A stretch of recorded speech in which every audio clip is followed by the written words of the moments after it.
राधे राधे। आप लोग देख रहे हैं वाज वेयर का प्रयोग। वाज वेयर के प्रयोग में इंट्रोगेटिव सेंटेंस का तीसरा नियम कि जब हिंदी वाक्य के पहले क्या शब्द आए और बीच में नहीं शब्द आए तब क्या शब्द के लिए कर्ता के अनुसार सहायक क्रिया सबसे पहले लिखते हैं, नई शब्द के लिए कर्ता के तुरंत बाद नॉट लिखते हैं।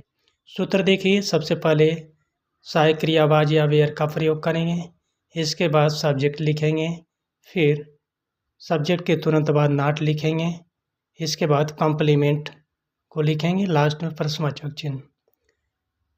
तो कर्ता यहाँ आपका जो है कॉम्प्लीमेंट, कर्ता मोहन, फिर धनी कॉम्प्लीमेंट। तो सबसे पहले इतना देख लीजिए। सूत्र के हिसाब से मान रखिए, कर्ता के अनुसार सहायक क्रिया सबसे पहले लिखेंगे। वेयर काहे लिखे हैं कि लड़के, बहुत से लड़के हैं इसलिए वेयर का प्रयोग किया गया है। इसके बाद द बॉयज, बहुत से लड़के हैं, और कर्ता के तुरंत बाद फिर नॉट का प्रयोग किया गया है, फिर कॉम्प्लीमेंट लिख दिए हियर माने यहाँ। इसके बाद फिर अगला उदाहरण, क्या मोहन धनी नहीं था। तो कर्ता आपका एक वचन है इसलिए सहायक क्रिया वाज आई है। इसके बाद कर्ता फिर सूत्र के अनुसार मोहन, मोहन के तुरंत बाद नॉट लिखा गया सूत्र में भी यहाँ। इसके बाद फिर रिच जो है कॉम्प्लीमेंट है। सूत्र के हिसाब से मान रखना सीखेंगे तो आप लोग अच्छी तरह से सीख सकते हैं, यदि मीनिंग मालूम रहेगा तब। तो अगला सूत्र जो दिया गया है उसको देखिए।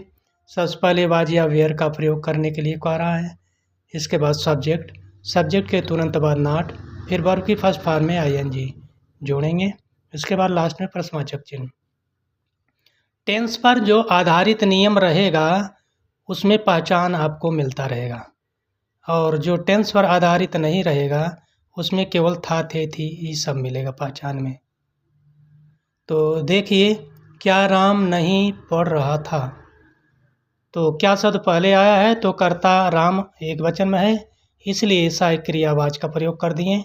इसके बाद कर्ता के रूप में राम है तो राम लिख दिए।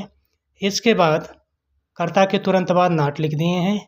फिर आपका जो क्रिया है उसको लिखे हैं, रीड में आईएनजी जोड़ दिए, रीडिंग हो गया।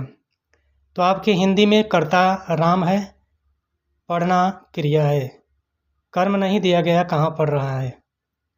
ठीक है, तो आप लोग समझेंगे तो बहुत कुछ सीख सकते हैं, नहीं समझेंगे तो कुछ नहीं सीख सकते हैं। धन्यवाद।